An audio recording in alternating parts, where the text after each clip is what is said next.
दोस्तों, इस मुल्क की सियासत में जो खेल आपको पर्दे पर दिखता है, अक्सर पर्दे के पीछे खेल कुछ और ही होता है।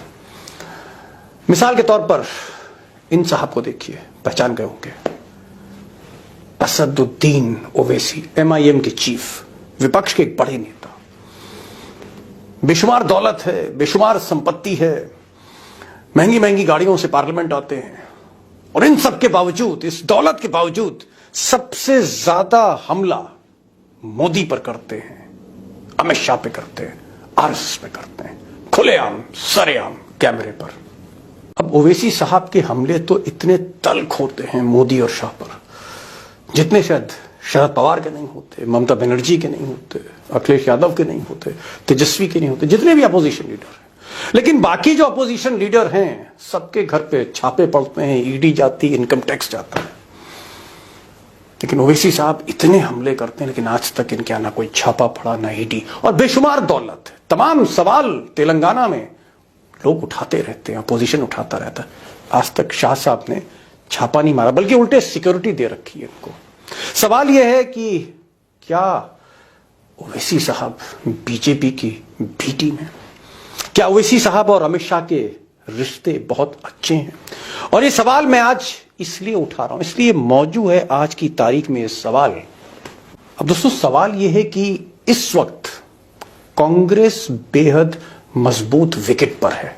इंटरनल रिपोर्ट है, वो इंटरनल रिपोर्ट कहती है कि चांसेस हैं कि Congress can win the election, Congress ये चुनाव जीत सकती है। अब ओवैसी साहब क्यों बी टीम है और उनका रोल क्या रहता है? उनको कुछ लोग कहते हैं साहब वोट काट देते हैं, खासकर सेकुलर पार्टीज का। इस पर तो मैं एक एक्सपर्ट के साथ आ ही रहा हूं, लेकिन कुछ चीजें मैं आपके सामने दोस्तों रखना चाहता हूं। मुश्किल से 30-40 सेकंड लगेंगे। एक कि उत्तर प्रदेश के चुनाव में ओवैसी साहब एक बहुत बड़ा फैक्टर हुए, और कई सीटों पर समाजवादी पार्टी, जहां मुस्लिम पॉकेट्स में अच्छा प्रदर्शन कर सकती थी, वहां कहीं 5000 वोट काट दिए, कहीं 8000 वोट काट दिए, कहीं 10,000 काट दिए। बिहार में जो भी उपचुनाव हुए या उससे पहले भी RJD को बहुत नुकसान पहुंचा, और इस बार भी आप देखें तो कई सीट पर MIM को जो उतारा गया बिहार में बाई इलेक्शंस में, तो नुकसान हुआ है तेजस्वी और नीतीश बाबू का। और अगर आप महाराष्ट्र देखें तो महाराष्ट्र में NCP का, शरद पवार का नुकसान हुआ है, कांग्रेस का नुकसान हुआ है। अब दोस्तों, कई जहन में सवाल मेरे भी हैं और आपके भी हैं कि आखिर ऐसा क्या होता है कि बात तो मुसलमानों के हित की करते हैं, बीजेपी को हिट करते हैं, मोदी जी को हिट करते हैं, अमित शाह को हिट करते हैं, सब कुछ ऐसा करते हैं ओवैसी, जहां लगता है कि नहीं, ये आदमी सेकुलर क्रेडेंशियल्स का है। लेकिन जब चुनाव की बात आती है, रणभूमि की बात आती है, तो ये सेकुलर पार्टीज का ही नुकसान करते हुए दिखते हैं। इसीलिए शक होता है कि ये क्या बी टीम है? इनकी फंडिंग कौन करता है? इनको कभी भी सेंट्रल एजेंसीज जो हैं, चाहे ED है, IT है, CBI, ये कभी छेड़ती नहीं है। आप देखेंगे विपक्ष का ऐसा कोई नेता नहीं पूरे हिंदुस्तान में जो बचा हो ED के जाल से, लेकिन आज तक इनके घर पर नहीं पहुंची, जबकि बेशुमार दौलत है। यही सब सवाल है कि आखिर इनके यहां छापा क्यों नहीं पड़ता, और आखिर क्या इनकी कोई अमित शाह से, भाजपा के चाणक्य के साथ कोई गेम प्लान है? मुझे लगता है कि ये एक बड़ा सवाल है, और मैंने इस पर आज आपके सामने बुलाया है एक बहुत ही वाहिद एक्सपर्ट को, जो मुस्लिम सियासत को जानते हैं, ओवैसी साहब के वालिद के अच्छे दोस्त रहे, और मुस्लिम पॉलिटिक्स को पिछले 40-45 साल से कवर कर रहे हैं, हिसाम सिद्दीकी साहब।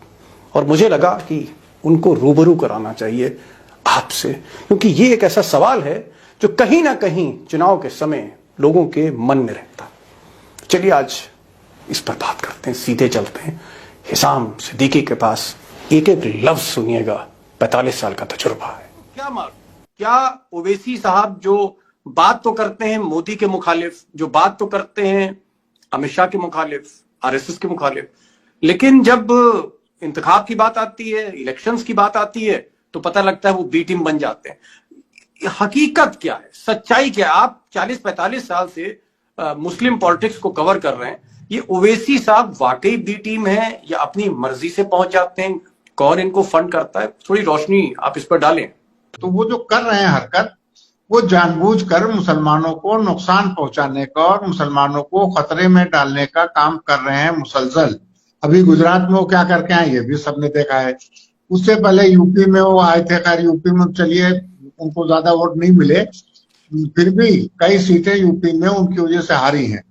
तो नहीं, ये लेकिन जो निजाम भाई, मैं आपको टोक रहा हूं। जो आंकड़े हमने गुजरात के देखे या जो आंकड़े हमने बिहार के देखे, बिहार में जो बाई इलेक्शंस हुए अभी, उन बाई इलेक्शंस में जिस तरह से एमआईएम ने अपने कैंडिडेट खड़ा किया, तो नुकसान तो फिर उसमें महागठबंधन का हुआ है।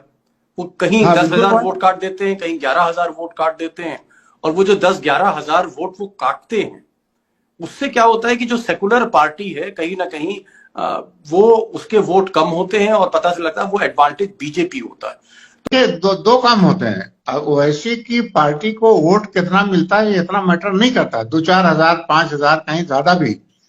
असल मसला ये है दीपक कि ओवैसी जो तकरीरें करते हैं जाकर के चुनाव में, उनकी तकरीरों की वजह से हिंदू वोटर पोलराइज होता है बीजेपी की तरफ से। यही बीजेपी का मकसद है कि वो ओवैसी के जरिए ये काम करते रहें।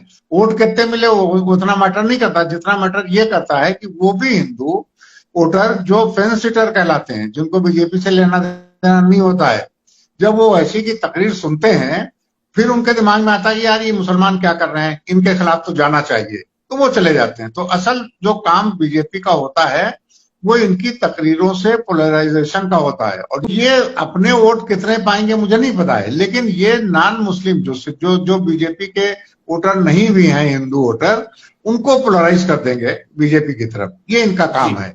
और अब कहे कोई कुछ कहता रहे दीपक, जिस तरह की इनकी एक्टिविटीज हैं, सियासी एक्टिविटीज, अब कोई कुछ भी कहता रहे, अब मैं या कोई भी समझदार मुसलमान ये मानने को तैयार नहीं है कि ओवैसी बीजेपी के पेरोल पर हैं। बी टीम तो छोड़ दीजिए, जो बीजेपी कहती है, जो अमित शाह इंस्ट्रक्शन देते होंगे या मोदी, वही करते हैं वो। अब वो चाहे जितनी सफाई दें, उनके सफाई से कोई फर्क नहीं पड़ने वाला। तो ये जो हरकत वो कर रहे हैं ये बहुत खतरनाक है मुसलमानों के लिए। कांग्रेस को समर्थन देना चाहिए था ओवैसी साहब को, अगर वाकई वो माइनॉरिटीज की वो चिंता उनको है, अगर वाकई वो चाहते हैं कि भाई बीजेपी हारे, आरएसएस की जो ये यहाँ पर पूरा नेटवर्क है वो ध्वस्त हो, अगर इस तरह की सोच वो रखते हैं ओवैसी, तो समर्थन क्यों नहीं करते कांग्रेस का? अब रही ओवैसी की और कांग्रेस की बात, देखिए ओवैसी 2004 में कांग्रेस के साथ थे। 2004 से 2014 तक कांग्रेस ने, या 2000 जब तक अर्जुन सिंह एचआरडी मिनिस्टर थे, कांग्रेस ने जितने काम मुसलमानों की तालीम के सिलसिले में कर दिए या उनकी फाइनेंशियल मदद करने में कर दिए 2004 से 2009 तक खास करके, उसका कोई मिसाल पिछले 20 साल में नहीं मिलती है और ज्यादा में। तब ओवैसी साथ थे। आज तक ओवैसी ये नहीं बता पा रहे हैं या बताना चाहते नहीं हैं कि उन्होंने यूपीए छोड़ा क्यों। वो सिर्फ लफाजी करते हैं, कभी कोई ठोस बात आज तक उन्होंने बता के नहीं दी है कि उन्होंने क्यों छोड़ी है। तो इससे तो जाहिर होता है कि उनको जो फायदे बीजेपी से मिल रहे होंगे वो कांग्रेस से नहीं मिलते होंगे, तभी ना उन्होंने कांग्रेस का साथ छोड़ा है और हर जगह कांग्रेस के खिलाफ चले जाते हैं। और एक सिर्फ कांग्रेस नहीं है, देखिए वो महाराष्ट्र में खिलाफ है अघाड़ी के, वो बंगाल में खिलाफ है ममता के, वो बिहार में खिलाफ है लालू की पार्टी के और नीतीश कुमार के, वो उत्तर प्रदेश में खिलाफ है समाजवादी पार्टी के, वो कर्नाटक में खिलाफ है कांग्रेस के।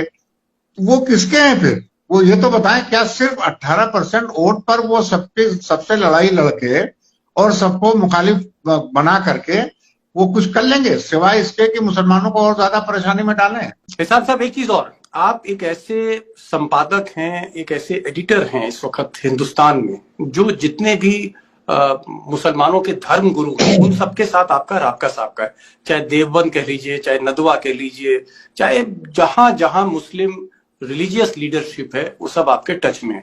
तो जब आपकी मुस्लिम रिलीजियस लीडरशिप से बात होती है, जब आप उनसे बात करते, तो वो ओवैसी के बारे में क्या कहते हैं? क्या उनका समर्थन है ओवैसी को? आज तक एक भी रिलीजियस लीडर और सोशल लीडर मुसलमान ने ओवैसी की तारीफ हमसे नहीं की है। और हद यह है कि ओवैसी मुस्लिम पर्सनल लॉ बोर्ड में बहुत एक्टिव हो गए थे बीच में, अभी भी हैं। अब वहां पर पहले थे मौलाना वली रहमानी, मुस्लिम पर्सनल लॉ बोर्ड के जनरल सेक्रेटरी, तो वो इन लोगों की हरकतों को काफी हद तक ठीक कर लेते थे। अब वो रहे नहीं, अब वो है नहीं। और एक साहब जो दूसरे काम देख रहे हैं मुस्लिम पर्सनल लॉ बोर्ड का, वो हैं हैदराबाद के, तो वो ओवैसी के दबाव में रहते हैं, जिससे भी थोड़ा नुकसान हो रहा है। लेकिन अकेले में बात मैंने जितने लोगों से की, आज तक किसी ने ये नहीं कहा कि ओवैसी की पॉलिटिक्स ठीक है।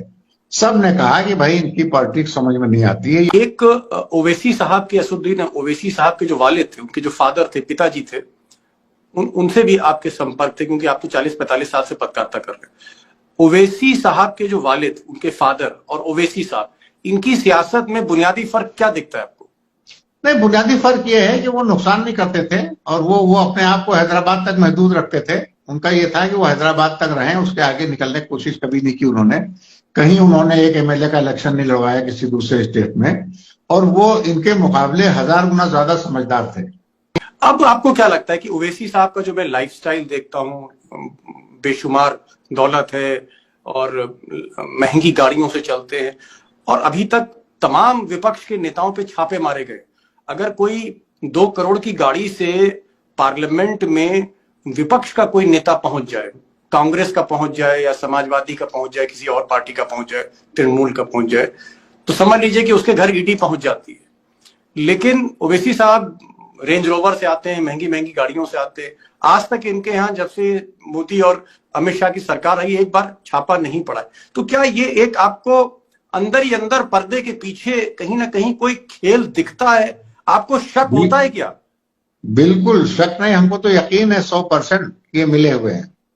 इसलिए मिले हुए हैं कि हैदराबाद में जो हरकतें करते रहते हैं और जिस तरह इनकी आमदनी है और जितने कॉलेजेस में ये कैपिटेशन फीस वगैरह लेते हैं, वो छोटी बात नहीं है। और कभी न तो इनकम टैक्स, ना तो मैं जहां तक मेरा पर्सनल ताल्लुक है, मुझे 100% यकीन है कि ये बिल्कुल बीजेपी के हाथ में खेल रहे हैं।